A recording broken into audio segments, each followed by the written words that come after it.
Very good afternoon, everyone. Welcome to CA Foundation Fast Track Batch, lecture number 10 of Business Economics. Unit 2, Chapter 2 in continuation, है ना, elasticity of demand. इसमें मैंने आपको कल बहुत थोड़ा सा प्राइस इलास्टिसिटी ऑफ डिमांड तक हमने कर लिया था, थोड़ी सी डेफिनेशन तक. ओके, इसमें मैंने आपको ये बताया था कि आपको चैप्टर में 4 टाइप्स ऑफ इलास्टिसिटी कवर करनी है. फर्स्ट वन, ओन प्राइस की वजह से डिमांड पे क्या फर्क आता है, कितना आता है, क्या आता नहीं है. अब कितना आते की बात है, अब हम परसेंटेज चेंज की बात कर रहे हैं, अब हम प्रपोर्शन की बात कर रहे हैं. प्रपोर्शन का मतलब अब ये क्वांटिटेटिव स्टेटमेंट है, नॉट ओनली क्वालिटेटिव. ठीक है, ओके. फिर सेकंड हमने बात करनी है कि due to price of related goods क्या असर आता है डिमांड के ऊपर. ओके, देन हमने बात करनी है इनकम का क्या असर आता है डिमांड के ऊपर, एंड लास्ट एडवर्टीजमेंट का क्या फर्क आता है डिमांड के ऊपर. ये आपको 4 टाइप्स ऑफ इलास्टिसिटी इसमें कवर करनी है, जिसमें मैंने आपको प्राइस इलास्टिसिटी ऑफ डिमांड की डेफिनेशन बता दी थी कि क्या होती है. ये क्या कहता है कि वी ऑल नो कि price and quantity demanded they move in opposite direction, they have inverse relation. Okay, but ये जरूरी नहीं है कि हमेशा प्राइस का इंपैक्ट डिमांड के ऊपर सेम पड़े. क्या मतलब है कि 1 रुपए अगर प्राइस गिरती है या बढ़ती है, जरूरी नहीं है कि परसेंटेज चेंज जो है वो सेम रहे, हमेशा 10% से ही चेंज आए. कई बार 10% आएगा, कई बार 100% आएगा, कई बार आएगा नहीं. मतलब जो चेंज है वो वेरी करता है. ओके, आपको यही यहाँ पे स्टडी करना है कि वो चेंज किस किस तरीके का है, उसको हम बोलते हैं degrees. Okay, there are 5 degrees. Okay, मैं आपको पहले समझा देती हूँ, फिर उसको हम रीड करेंगे वहां से. अब हम यहाँ पे क्या करने लगे हैं, 5 डिग्रीज ऑफ इलास्टिसिटी. पहली जो आपकी बच्चे डिग्री है, दैट इज डिग्रीज. सबसे फर्स्ट डिग्री जो हम कवर करते हैं, इट इज परफेक्टली इलास्टिक. अच्छा, एक चीज और ध्यान रखना, जब भी किसी भी डिग्री के साथ, चाहे वो हम सप्लाई का चैप्टर करेंगे बाद में, तब भी यही सब चीजें कंटिन्यूएशन में रहेंगी, मतलब यही सब चीजें सेम रहेंगी आपकी वहां पे. जब भी किसी के साथ परफेक्ट वर्ड जुड़ जाता है, एक तो होगा अकेला इलास्टिक, एक होगा परफेक्टली इलास्टिक. परफेक्ट वर्ड जब भी किसी भी चीज के साथ जुड़ेगा, इट मींस वो एक्सट्रीम सिचुएशन है. एक्सट्रीम सिचुएशन का मतलब या तो बहुत ज्यादा है या बिल्कुल नहीं है, बीच वाली कोई सिचुएशन नहीं है यहाँ पे. परफेक्टली इलास्टिक का मतलब है कि ये डिग्री है इनफिनाइट. इनफिनाइट का मतलब क्या है, बहुत ज्यादा है, you cannot calculate the degree change. Okay, अब इसमें क्या मतलब होता है कि percentage change in quantity demanded, percentage change in quantity demanded infinite है. बहुत ज्यादा चेंज आता है परसेंटेज चेंज. आपने असर किसके ऊपर देखना, यू विल नॉट से, मैं कोई भी यहाँ पे डिग्री लिखूंगी, अगर 1 लिखती हूँ, मोर देन 1 लिखती हूँ, लेस देन 1 लिखती हूँ, वो किसके ऊपर असर की बात कर रहे हो, डिमांड के ऊपर, क्वांटिटी डिमांडेड के ऊपर बात कर रहे हो. ये नहीं बोलोगे कि percentage change in price infinite है, नो. प्राइस का तो असर देख रहे हो, किसके ऊपर देख रहे हो, डिमांड के ऊपर, क्वांटिटी डिमांडेड के ऊपर देख रहे हो. तो change in quantity demanded infinite है. इसकी डायग्राम के थ्रू थोड़ा समझाने की कोशिश करती हूँ. यहाँ पे है आपके पास क्वांटिटी एंड यहाँ पे है आपके पास price, as usual. Okay, what they say कि एक प्राइस है, कोई एक पर्टिकुलर कोई भी अमाउंट ऑफ प्राइस है, 10 रुपए, 20 रुपए, एक प्राइस है. उस प्राइस पे क्वांटिटी जितनी मर्जी बढ़ सकती है, मतलब बढ़ती जाएगी बढ़ती जाएगी. ओके, अगर आप इस प्राइस को बढ़ा दोगे थोड़ा सा भी यहाँ पे भी है, या इस प्राइस को गिरा दोगे, तो जो percentage change in quantity demanded है, you can not calculate, that will be infinite. A small change in price, एक बहुत छोटा चेंज प्राइस में डिमांड के ऊपर कैसा असर लेके आएगा, infinite. Price should remain constant. एक प्राइस के ऊपर तुम्हारी क्वांटिटी डिमांडेड रहने वाली है. ओके, लेकिन अगर आप उस पर कैलकुलेट कर सकते हो, अगर आपकी प्राइस सेम है, लेकिन अगर आप हल्की सी भी बढ़ाते हो, हल्की सी भी कम करते हो, तो आपकी जो percentage change in quantity demanded आएगी, यू कैन नॉट कैलकुलेट. ये कब लगता है, अब this is in case of only perfect competition. अब क्या है, एक बार समझा दूं कि हम percentage change in quantity demanded infinite क्यों है बच्चा. देखो, 4 तरीके के सेलर्स हैं, ठीक है, 4 सेलर्स हैं और सेम होमोजीनियस प्रोडक्ट बेच रहे हैं. मेरे पास भी वही है, तुम्हारे पास भी वही है, इसके पास भी वही है, सेम होमोजीनियस प्रोडक्ट है, सब्सटीट्यूट्स नहीं है, कलर में सेम है, साइज में सेम है, शेप में सेम है। ओके, मैं अपने पास वो प्रोडक्ट 10 रुपए का बेचती हूँ, ठीक है, तुम अगर वो प्रोडक्ट 9 रुपए का बेचो, स्लाइट ही फॉल है ना, 1 रुपए का ही फर्क है ना, लेकिन उससे जो मेरे पास जो बायर्स आते थे वो कोई नहीं आएगा। बायर कभी भी ये नहीं देखता कि 1 रुपए का फर्क है या 2 रुपए का फर्क है, वो ये देखता है प्राइस किसके पास कम है, ठीक है। तो जो बायर है वो सारे का सारा किसके पास चला जाएगा, जो 9 रुपए का प्रोडक्ट बेच रहा है। मतलब percentage change in, percentage fall in quantity demanded is very high, बहुत छोटा सा चेंज आया था प्राइस में, ठीक है। ऐसे ही अगर सपोज करो मैं प्राइस को या आप प्राइस को इंक्रीज कर दो, 10 से 11 कर दो, मैं भी 10 का बेच रही थी, आप भी 10 का बेच रहे थे, उस पे क्वांटिटी डिमांडेड बहुत ज्यादा है, लोग खरीदे जा रहे हैं, खरीदे जा रहे हैं, मेरे मेरे अपने बायर्स हैं, तुम्हारे अपने बायर्स हैं, ओके। लेकिन अब क्या हुआ कि यार तुमने 10 से 11 कर दी, मुझे ये चीज बताओ कि अब मेरे पास जो बायर्स बढ़ जाएंगे, आई कैन नॉट कैलकुलेट, क्योंकि तुम्हारे सबके बायर्स मेरे पास आ जाएंगे। I am still selling at 10 and आपने 10 से 11 कर दिया, ठीक है, आप सबके बायर्स मेरे पास आ जाएंगे, मेरे को पता भी नहीं चलेगा कि percentage change in quantity demanded क्या है, इनफिनाइट है, ठीक है। तो this is possible only in case of perfect competition. Normally बच्चे जो परफेक्टली इलास्टिक की एक डिग्री है, कॉफिशिएंट है, ठीक है, दिस इज इमेजिनरी, ये इमेजिनरी सिचुएशन है। बहुत कम केसेस में ये देखने को मिलता है कि प्राइस कांस्टेंट रहती है और उस पर क्वांटिटी डिमांडेड बढ़ती रहती है, बढ़ती रहती है, ठीक है। We follow law of demand, okay. ये लॉ ऑफ डिमांड को फॉलो नहीं कर रहा है, अगर आप इसकी डायग्राम देखो, this is not downward sloping, है ना, ये क्या कहता है, प्राइस सेम पे क्वांटिटी डिमांडेड बढ़ती है, okay. We normally follow law of demand, this is an exceptional situation, this is possible only in case of perfect competition, clear, okay. अब आ जाओ सेकंड। अच्छा, इसमें अब क्वेश्चन कैसा आता है, इसमें नॉर्मली जो क्वेश्चन आता है दैट इज शेप के ऊपर आ जाता है कई बार, कि परफेक्ट इलास्टिक में, परफेक्टली इलास्टिक में जो शेप है या जो कर्व है वो कैसा रहता है, that is parallel to X axis, ठीक है, ओके। चलिए, the second degree perfectly inelastic, देखो ऊपर जो हमने कवर किया वहां पे हमने किया था कि बहुत ज्यादा है चेंज, इलास्टिक है, इलास्टिक का मतलब क्या है, चेंज बहुत ज्यादा है, ठीक है। अगर आपको यहाँ पे ध्यान होगा, मैंने again percentage change word use की है, मैंने सिर्फ चेंज वर्ड नहीं लिखा है। What was the difference, percentage change जब भी वर्ड यूज होगा it means it is which measure, it is which measure, it is relative major.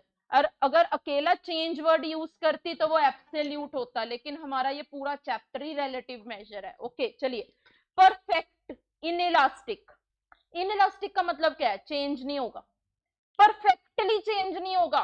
Perfectly change होने का मतलब दो एक्सट्रीम सिचुएशंस है, या तो बहुत ज्यादा चेंज होगा या बिल्कुल चेंज नहीं होगा, तो this degree is 0। Percentage change in quantity demanded is 0, it is not percentage change in price is 0। Price में तो फर्क आ रहा है लेकिन क्वांटिटी डिमांडेड पे फर्क नहीं पड़ा। आप यही तो देख रहे हो कि कब क्वांटिटी डिमांडेड पे ज्यादा फर्क पड़ता है, कब क्वांटिटी डिमांडेड पे नहीं फर्क पड़ता, कब कम पड़ता है, कब ज्यादा पड़ता है। आप असर किसके ऊपर देख रहे हो, क्वांटिटी डिमांडेड पे देख रहे हो, क्लियर। अब इसकी diagram again, this is your quantity, this is your price, this is the diagram। एक ही, सॉरी नहीं, ठीक है यार, ओके, सही है। जितनी मर्जी प्राइस बढ़ती रहे, जितनी मर्जी प्राइस बढ़ती रहे, your quantity demanded will remain same. अब यहाँ पे ना नॉर्मली दो चीजों में कंफ्यूजन रहती है, अगर आपको दो वर्ड्स याद होंगे, मेरे को पता नहीं है, इसकी एग्जाम्पल क्या है, या तो निसेसिटी या एसेंशियल, इसमें है घोर घपला। निसेसिटी, असेंशियल, हालांकि दोनों पढ़ने में ना या सुनने में सेम सेम लगते हैं, लेकिन बहुत ज्यादा फर्क है यार। निसेसिटीज हमारी जरूरत है, ठीक है, हम उसमें थोड़ा बहुत कम ज्यादा कर सकते हैं, ठीक है। फॉर एग्जाम्पल क्लोथ्स, ओके, ज्यादा नहीं खरीदे, दो चार खरीद लिए, ओके। फूड, फूड में क्या है, पहले जितनी ज्यादा क्वांटिटी आती है अब कब कम क्वांटिटी आ जाएगी, ऐसा तो नहीं है ना कि उसमें अब बिल्कुल चेंज नहीं कर सकते हो। अगर अनियन के प्राइसेस, टमाटो के प्राइसेस हिट हाई होते हैं, ठीक है, तो हमारे घर वाले क्या करते हैं, थोड़ी क्वांटिटी कम कर देते हैं, कर सकते हो ना उसमें, ठीक है, तो फिर उसके ऊपर तो ये वाली डिग्री नहीं लगेगी। हम तो बात कर रहे हैं कि चेंज इन क्वांटिटी डिमांडेड बिल्कुल 0 है, बिल्कुल जीरो है। ये कोई ऐसी चीज होएगी जिसके बिना तुम मतलब तुम्हारा गुजारा मुश्किल है या तुम्हारी लाइफ डेंजर में है। इसकी सबसे अच्छी एग्जांपल है मेडिसिन। तो परफेक्टली इन इलास्टिक में निसेसिटी नहीं आता है, ठीक है, क्योंकि वो थोड़ा बहुत चेंज, बहुत ज्यादा नहीं चेंज कर सकते। ऐसा थोड़ी है कि प्राइस बढ़ी तो तुम क्वांटिटी डिमांडेड बहुत ज्यादा गिरा दोगे, जितना खाना है उतना तो खाओगे, थोड़ा कम कर दोगे, थोड़ा सा कम कर सकते हो या थोड़ा ज्यादा कर सकते हो। सपोज करो अनियन के प्राइसेस कम हो गए, पहले 5 किलोज आता था, अब ऐसा थोड़ी है 50 किलोज आ जाएंगे, ठीक है, 5 से 6 ले लोगे, 7 ले लोगे, थोड़ा सा बढ़ाओगे, थोड़े बहुत चेंजेस, माइन्यूट चेंजेस लगे रहते हैं वहां पे। लेकिन असेंशियल एक ऐसी चीज है, एक ऐसी चीज है जिसमें आप बिल्कुल चेंज नहीं करते हो, ठीक है, इतनी प्राइस बढ़ती रहे। अगर प्राइस कम भी हो जाए ना, प्राइस कम भी हो जाए तब भी तुम क्वांटिटी डिमांडेड ज्यादा नहीं करोगे। ऐसा थोड़ी है कि अगर मेडिसिन सस्ती हो रही है तो एक ही जगह 2 खा लेंगे हम लोग, ठीक है, ऐसा तो नहीं होएगा ना। तो इसका मतलब मेडिसिन असेंशियल एक ऐसी चीज है उस पे ना प्राइस राइज का असर पड़ता है ना प्राइस फॉल का। जितनी जरूरत है आप उतना ही खरीदोगे उस चीज को। Okay, what is the shape of the curve? It is parallel to which axis?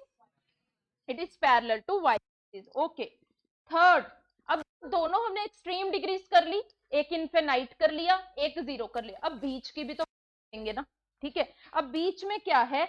Only elastic लिखा, परफेक्ट नहीं लिखा, परफेक्ट नहीं लिखा, ठीक है।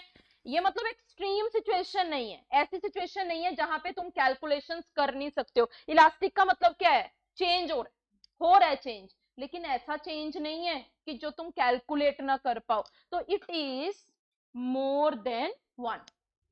इस डिग्री को हम हाईली इलास्टिक भी बोलते हैं। अकेला इलास्टिक या हाईली इलास्टिक दोनों एक ही चीज है, ठीक है। अब इसका मतलब बताओ, इसकी क्या इक्वेशन लिखें? Percentage change in quantity demanded.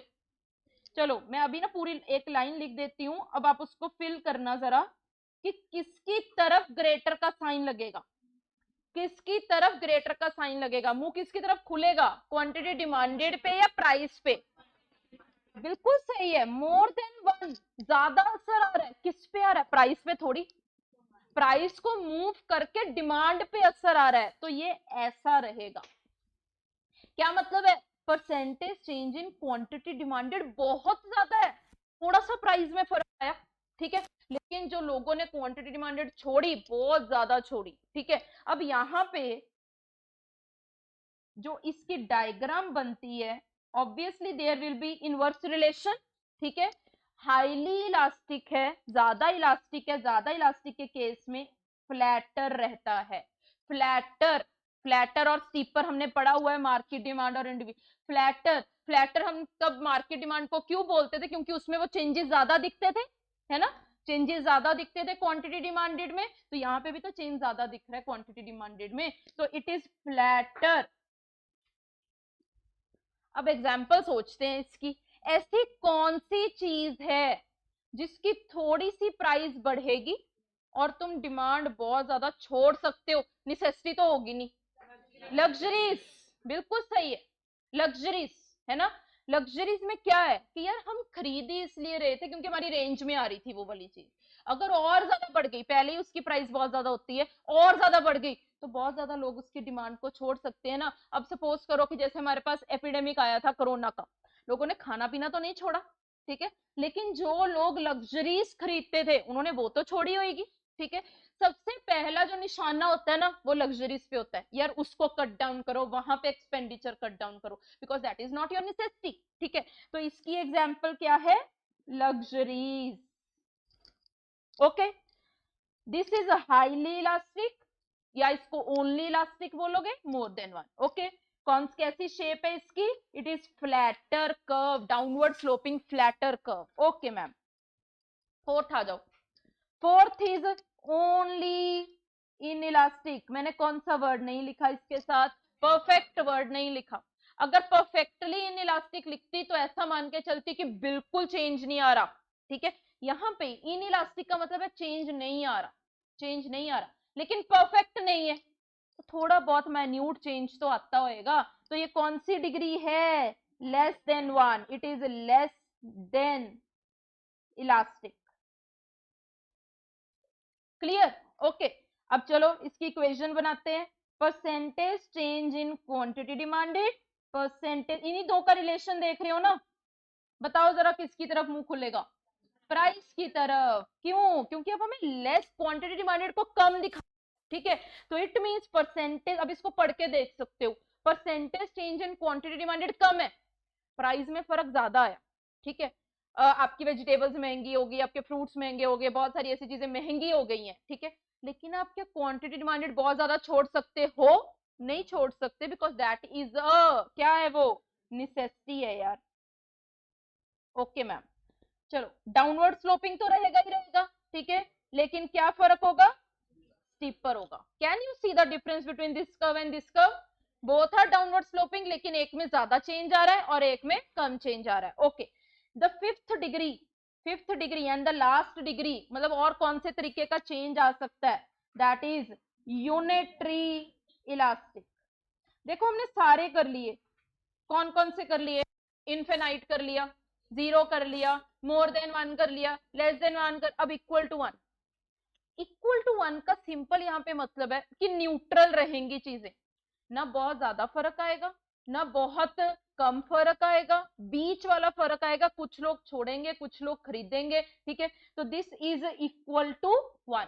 यहाँ पे जो इक्वेशन बनेगी that will be percentage change in quantity demanded is equal to, जितना प्राइस में चेंज आया उतना ही क्वांटिटी डिमांडेड में भी चेंज आएगा, percentage change in price. Clear? Okay, यहां पे कर्व कैसा जाएगा? यहां पे ना स्टीपर ना फ्लैटर, इन दोनों के बीच में जाएगा, it will be a uniform curve. Uniform curve का मतलब समझते हो? ना ही बहुत ज्यादा स्टीपर ना ही बहुत ज्यादा फ्लैटर, बीच में। क्लियर? इसका एक और बहुत है अच्छा, इसकी एग्जांपल पहले तो क्या है, तीन हमारी, देखो तीन हमारी ना स्टेजेस होती हैं। सबसे पहले हमारे पास आती है निसेसिटी, फिर आता है कंफर्ट, फिर आता है लग्जरी।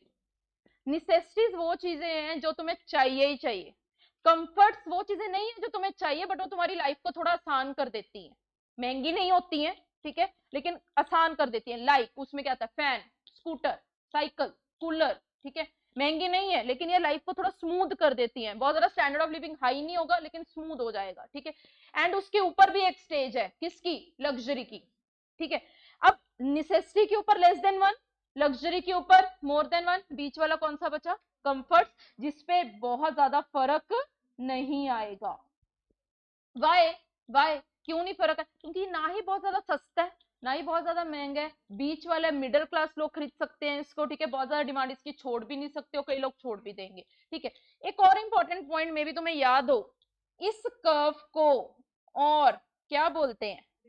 इस कर्व को हम और क्या बोलते हैं? सही, this curve, only this curve, कौन से वाला? जो यूनिटरी इलास्टिक वाला कर्व है, this is also known as rectangular hyperbola. Now why it is known as rectangular hyperbola? क्योंकि ये मान, किसी भी चीज को, जरूरी नहीं है बच्चे कि सिर्फ यूनिटरी इलास्टिक वाले को भी, आगे भी जाके मैं आपको एक और जगह पे बताऊंगी कि this is also known as rectangular hyperbola, ठीक है। हर वो कर्व जो यूनिफॉर्म है, यूनिफॉर्म का मतलब समझते हो? यूनिफॉर्म का मतलब ना ही बहुत, मतलब किसी की तरफ झुका नहीं हुआ, बीच में, ना ही बहुत ज्यादा स्टीपर है ना ही बहुत ज्यादा फ्लैटर है, बीच में, और उसके नीचे बनने वाले सारे रेक्टेंगल्स, रेक्टेंगल बनेंगे, स्क्वायर नहीं बनेगा, ठीक है, जितने रेक्टेंगल्स हैं, लेंथ इंटू ब्रेड्थ आएगी, ठीक है, तो उनका एरिया, लेंथ इंटू ब्रेड्थ का, लेंथ इंटू ब्रेड्थ का जो आपको कैलकुलेट करके जो एरिया आएगा वो कैसा रहेगा? अच्छा, ठीक है। देन हर वो कर्व जिसके नीचे जितने भी रेक्टेंगल्स बने उसका एरिया सेम आए, उस कर्व को हम क्या बोलते हैं? Rectangular hyperbola. These are your 5 degrees, ठीक है। अब ये 5 डिग्रीज क्यों पता होनी जरूरी है? क्योंकि वहां क्वेश्चन पूछ सकते हैं कि percentage change in quantity demanded ज्यादा आ गया, या एग्जाम्पल के थ्रू पूछ सकते हैं, लग्जरीज है, बताओ कौन सी इक्वेशन फॉलो होएगी, percentage change in quantity demanded ज्यादा होगी, कम होगी, इक्वल होएगी, नहीं होएगी, कुछ भी ऐसा पूछ सकते हैं।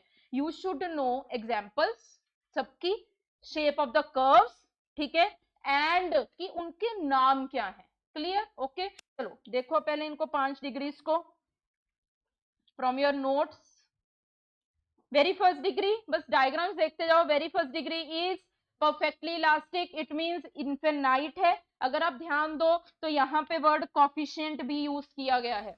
कई बार बच्चों को कॉफिशिएंट वर्ड का मतलब नहीं पता होता और वहां पे कैलकुलेट करना आ जाता है कि कॉफिशिएंट निकाल लो। आप सोचते हो मैम ने तो सिखाया ही नहीं कॉफिशिएंट निकालना, ठीक है। Coefficient is same as price elasticity, it is another name for price elasticity. Okay चलो डायग्राम समझ में आती है? Okay it is parallel to which axis? It is axis. Second degree is perfectly inelastic गया and इसकी example क्या है? essentials है, it is parallel to y axis। चलिए 30 यूनिटरी इलास्टिक। यूनिटरी इलास्टिक में कौन सी है? 1 एंड अगर आप देखो तो ये यूनिफॉर्म है। इसके नीचे इन्होंने रेक्टेंगल्स भी बनाए हैं। इसको हम और कौन सा नाम देते हैं? It is also known as rectangular hyperbola. लिख सकते हो, यहाँ पे नहीं लिखा हुआ। क्लियर? ठीक है। देन इज योर फोर्थ कौन सा है? ग्रेटर देन यूनिटरी या अकेला इलास्टिक? अकेला इलास्टिक परफेक्ट वर्ड नहीं जुड़ा इसके साथ, तो कौन सी डिग्री है? मोर देन 1। This is flatter. कौन सा कर्व है? फ्लैटर। और ये कौन कहां पे लगता है? Example luxuries. Okay ma'am. Last degree कौन सी है? Last degree is less unitary elastic. देखो स्टीपर जा रहा है एंड ये कहां पे लगता है? Necessities not essential. ठीक है। एक छोटा सा पॉइंट और बता दूं, आप में से बहुत कम बच्चों को ये चीज याद होएगी, ठीक है। आप सबको परसेंटेज चेंज वाला फॉर्मूला याद है, ठीक है, which is percentage change in quantity divided over percentage change in price. लेकिन ये जो फॉर्मूला है कहीं भी आप कैलकुलेट करोगे आंसर मोर देन 1 का सही निकल आएगा, लेस देन 1 का सही निकल आएगा।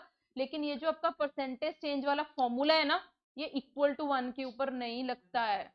परसेंटेज चेंज वाला फॉर्मूला नहीं लगता है, उसके ऊपर आर्क मेथड लगता है। हालांकि वहां पे आपको ये चीज पूछी नहीं जाएगी लेकिन पता होनी चाहिए, ठीक है। कई बार भी बच्चे बोलते हैं मैम ने बताई नहीं थी ये वाली चीज, मैम को पता नहीं होगी, ठीक है।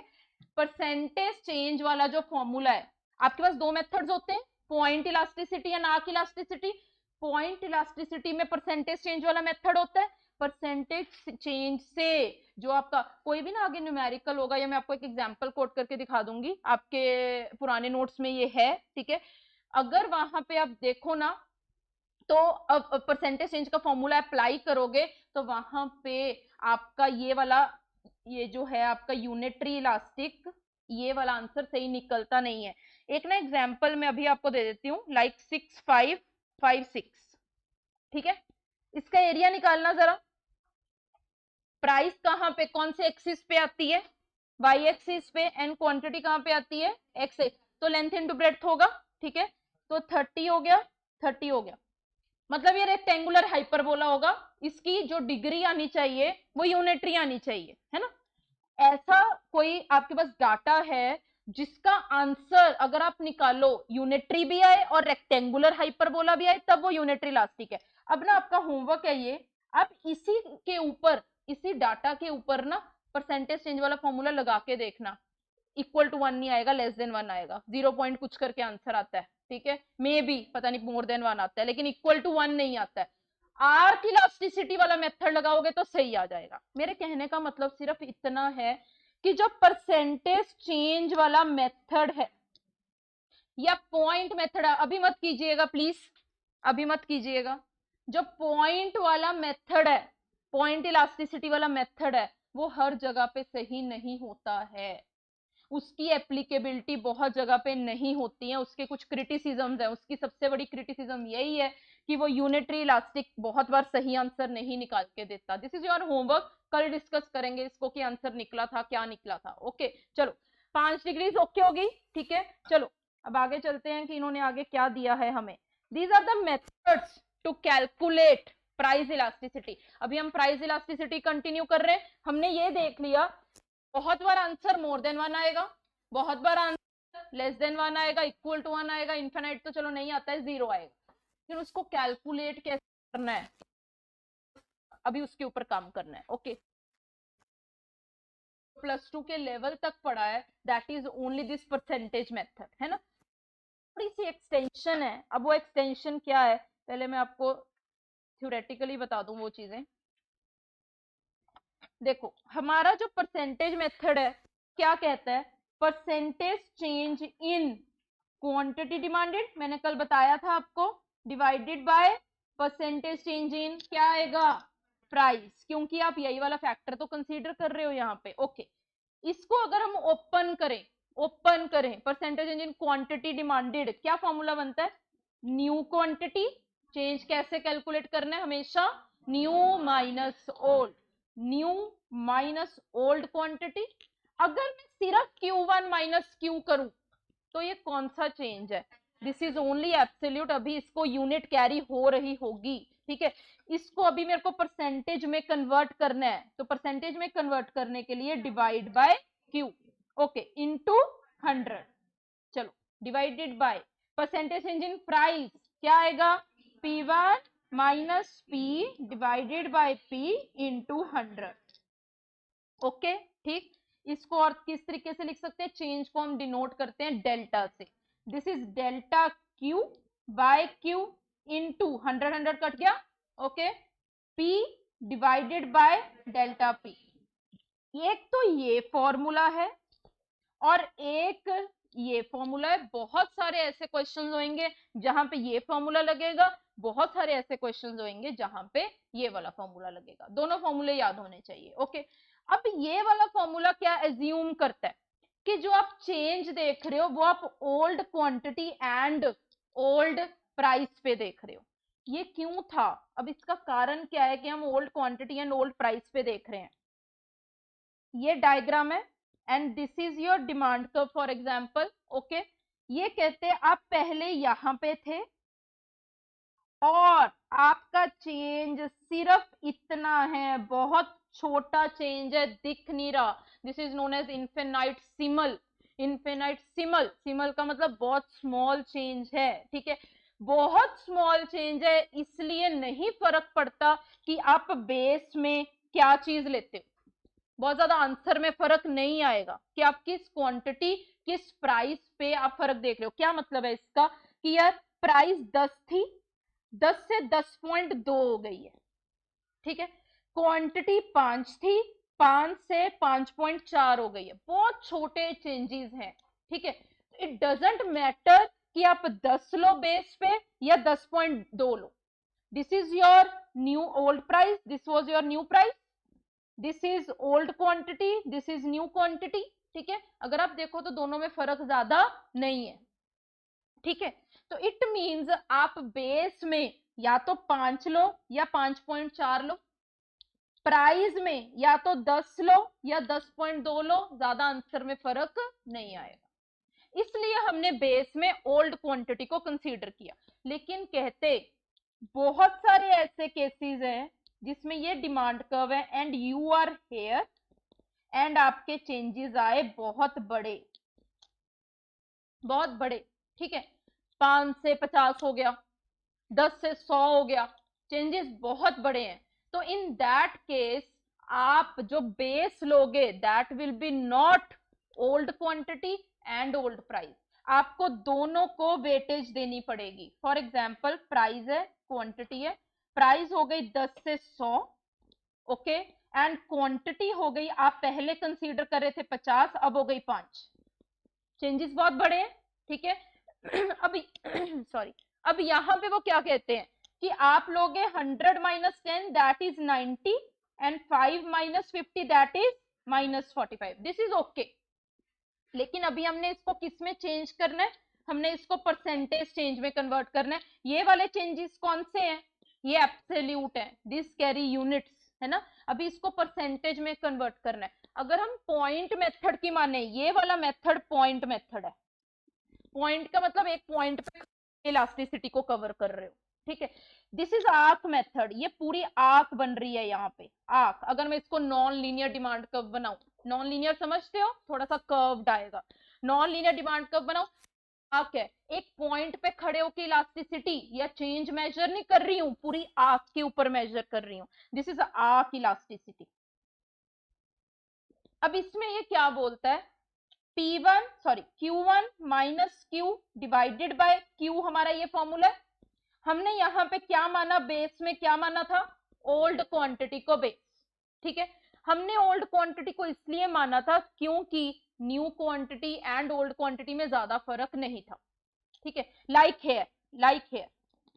लेकिन अब old quantity and new quantity में दोनों में बहुत बड़ा फर्क है, तो दोनों को वेटेज देनी जरूरी है। अब लड़ाई हो रही है, 5 कहता मैं आऊंगा नीचे, 50 कहता मैं आऊंगा नीचे, हमने क्या बोला, दोनों मत आओ, दोनों की एवरेज लेंगे, ठीक है। Only the denominator will differ here, ऊपर वाली चीज सेम रहेगी, नीचे Q की जगह हम क्या ले लेंगे, Q1 plus Q divided by 2।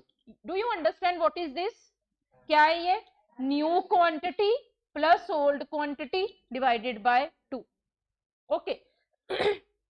Similar अगर हम इसमें देखें, यहां पे हम ओल्ड प्राइस लेते थे, इंटू कर दिया तो P वाला ऊपर चला गया, इसकी जगह पे क्या आएगा, P1 plus P divided bye 2, नीचे P1 माइनस P। आपको डिफरेंस पता चला दोनों फॉर्मूलाज में। हमारा ओरिजिनल फॉर्मूला बोलता है कि delta Q by Q into P by delta P, यही है हमारा ओरिजिनल फॉर्मूला। यहां पे हम बेस ले रहे हैं ओल्ड क्वांटिटी को एंड ओल्ड प्राइस को। ये हम कब लेते हैं, जब चेंजेस स्मॉल हो। मैंने अभी आपको बताया कि यूनिटरी इलास्टिक में वो फेल हो जाता है, उसका कारण यही है क्योंकि अभी तक ना हमने पढ़ा ही सिर्फ ये वाला फॉर्मूला हुआ है, और हम छोटे चेंजेस में भी यही फॉर्मूला लगाते हैं और बड़े चेंजेस में भी यही फॉर्मूला लगाते हैं। बड़े चेंजेस पे ये अप्लाई नहीं हो सकता है फॉर्मूला, ओके। बड़े चेंजेस पे कौन सा फॉर्मूला अप्लाई होगा, नाउ कौन सा फॉर्मूला है, delta Q will remain same. Delta Q का मतलब क्या है, Q1 माइनस Q, नीचे क्या आएगा, Q1 plus Q divided by 2। Old price नहीं आएगी, average of new price and old price divided by 2 divided by delta P। This is the basic difference between two formulas, that's it, जो आपको पता होना चाहिए इस चैप्टर के लिए। क्लियर हुआ या नहीं हुआ, ठीक है, ओके। एक छोटा सा पॉइंट और रह गया है, पहले मैं आपको दिखा दूं कि यहाँ पे क्या क्या लिखा हुआ है। देखो पॉइंट इलास्टिसिटी में क्या लिखा हुआ है, ये वाला वर्ड पढ़ो बस, ये वाला क्या लिखा है, इनफिनिटेसिमल चेंजेस, बहुत ज्यादा ही small changes, very small changes को ये वाला फॉर्मूला आपको अरेंज करता है, ठीक है। यहाँ पे ये वाला जो डेरिवेटिव वाला फॉर्मूला लिखा हुआ है ना, this is nothing, this is same as जो हम अभी डेल्टा वाला फॉर्मूला करते हैं, ओके। नीचे ये आपको, ये जो चेंज है, ये जो चेंज है, ये जो पॉइंट R1 लिखा है ना बच्चा, प्लीज ये जो पॉइंट R1 लिखा है ये यहाँ पे है, ये यहाँ पे है, हेयर इज पॉइंट R1, नीचे कोई पॉइंट नहीं है। जहां पे दो पॉइंट्स आ रहे हैं ना, मैं डायग्राम आपको बना के दिखाती हूँ, ये क्या बोलना चाह रहे हैं, ये है, this is R, okay, this is R, and ये जो चेंज आया ये वाला पॉइंट, दिस इज R1, बस। कैसा चेंज है, बड़ा या छोटा, छोटा, तो यहाँ पे पॉइंट इलास्टिसिटी लगेगी। यहीं पे ना बहुत ज्यादा बच्चों के क्वेश्चंस गलत हो जाते हैं, क्योंकि आईसीआई ना क्लियर नहीं करता कई बार जब वो क्वेश्चन पूछता है कि यार कौन से मेथड से इसको सॉल्व करो, है ना। तो क्या होता है कि कई बार हमें सॉल्व करके पता चलता है कि यार पॉइंट इलास्टिसिटी हमने लगा दिया, ओके, और नीचे तो सोल्यूशन में या ऑप्शन में कोई पॉइंट इलास्टिसिटी वाला आंसर ही नहीं है, then you have to apply arc, है ना। तो ये बच्चे रहेगी कंफ्यूजन, इसको सॉल्व करने का कोई तरीका नहीं है। इसको सॉल्व कैसे होगा कि आईसीआई सुधर जाए और वो क्वेश्चन में लिखने लग जाए कि हाँ यार बच्चों का टाइम बचेगा इससे, कि यार किससे सॉल्व करना है। नॉर्मली आर्क से ही वो सॉल्व करने को बोलता है। इन 80% ऑफ द केसेस चेंजेस बहुत बड़े होते हैं जो वो क्वेश्चन पुट करता है, ओके, और मोस्ट ऑफ द केसेस बहुत कम होगा कि पॉइंट इलास्टिसिटी से आंसर निकलेगा। पहले मैं प्रेफर करूंगी कि आर्क से निकालना, ठीक है। अब कई बार ऐसा होगा कि नीचे आर्क का भी आंसर है और पॉइंट का भी आंसर है, ठीक है, तो आप देखोगे कि चेंज कैसा है, छोटा है बड़ा है, फिर आप अपना दिमाग लगाओगे वहां पे, क्लियर हो जाती है। चलो अब नीचे देखो यहाँ पे, two methods of point elasticity. पहला कौन सा मेथड है, पहला परसेंटेज चेंज, मैंने ये आपको बता दिया, ठीक है। Second is pending which is your geometric method. अभी 1 मिनट इसको रुको, यहाँ पे आ जाओ बी पॉइंट पे, कौन सा मेथड है, आर्क इलास्टिसिटी। आपको दिख रहा है यहाँ पे चेंज कैसा है, अब बड़ा चेंज है, you are measuring the change over the arc, over the arc, आप एक पॉइंट पे खड़े होके नहीं देख रहे हो, पूरे आर्क के ऊपर कंसीडर कर रहे हो। तो अगर हम यहाँ पे फॉर्मूला देखें, ये है इसका फॉर्मूला। फॉर्मूला समझ में आ रहा है? Q2 is new, P2 is also new, and जहां जिसके साथ 1 लिखा हुआ दैट इज ओल्ड क्वांटिटी और ओल्ड प्राइस। क्लियर? ओके, चलो इसके बाद देखें जरा और क्या लिखा है। ओके, अभी वाले पॉइंट में हमारा जो पेंडिंग है that is geometric method. Geometric method अब क्या कहता है? देखो, जब हम परसेंटेज मेथड अप्लाई करते हैं तब हमारे आंसर्स बहुत प्रिसाइज होंगे, 1.2, 0.24 एग्जैक्ट आंसर निकल के आएगा तुम्हारे पास, ठीक है। लेकिन बहुत बार ऐसे होता है कि द डाटा इज मिसिंग, आपके पास कोई डाटा नहीं है, old quantity, new quantity, old price, new price. वो आपसे सिंपल पूछ रहा है कि एक डिमांड कर्व के ऊपर कहां कहां पे कौन कौन सी डिग्रीज होती हैं, विदाउट एनी कर्व। आप वहां पे एग्जैक्ट आंसर नहीं दे पाओगे, you will only say more than 1 है, लेस देन 1 है, इक्वल टू 1 है। यू कैन नॉट आंसर कि मोर देन 1 तो कितना। परसेंटेज मेथड एग्जैक्ट आंसर निकाल के बताता है, 1.5, 1.2, 2, 3 एग्जैक्ट आंसर। लेकिन जो ज्योमेट्रिक मेथड है वो सिर्फ आपको क्या बताता है कि यार मोर देन 1 है, लेस देन 1 है, मुझे नहीं पता कितना, बस एक आइडिया ले लो कि यार इतना है। ओके, अब ये कैसे है? अगर आप ये वाला डिमांड कर्व देखो, ये वाला लीनियर डिमांड कर्व के ऊपर ही ये वाली डिग्रीज पॉसिबल है। ओके, यहाँ पे प्राइस है, यहाँ पे क्वांटिटी है। ओके, मुझे एक चीज बताओ, अगर प्राइस ज्यादा होगी, प्राइस ज्यादा होगी तो चेंजेस ज्यादा आने के चांसेस है या कम? प्राइस अगर ज्यादा होगी, एक एग्जांपल देती हूँ, कोई कार है बहुत महंगी है, ठीक है, वो सस्ती हो गई है, थोड़ी सी सस्ती हो गई है, बताओ क्वांटिटी डिमांड में चेंज कैसा आएगा? ज्यादा आएगा। एक कार है बहुत महंगी है और महंगी हो गई है, लोग अब उसको नहीं खरीदेंगे, मतलब हाई प्राइस पे जो इलास्टिसिटी रहती है वो ज्यादा रहती है। यस और नो? ओके, तो यहां पे डिग्री इज मोर देन 1। यहां पे कम है प्राइस, यहाँ पे तो लोग पहले ही ज्यादा खरीद रहे होंगे यार, ठीक है, यहाँ पे लोगों को ज्यादा अंतर नहीं पड़ने वाला। अगर 10 रुपए का पेन है, ठीक है, 8 का हो जाए, क्या तुम बहुत ज्यादा पेन खरीद लोगे? 10 से 12 का हो जाए, पहले ही कम है ना, तो चेंजेस कितने का आ जाएंगे? ठीक है, 10 से 12 का हो जाए, बहुत ज्यादा क्वांटिटी डिमांड छोड़ दोगे क्या? ठीक है, कम प्राइस पे चेंजेस नहीं आते हैं, तो कम प्राइस पे जो डिग्री लगती है लेस देन 1। इन दोनों के बीच में ना बहुत ज्यादा है, कम है, इट इज यूनिटरी इलास्टिक। यहां पे प्राइस कैसी है?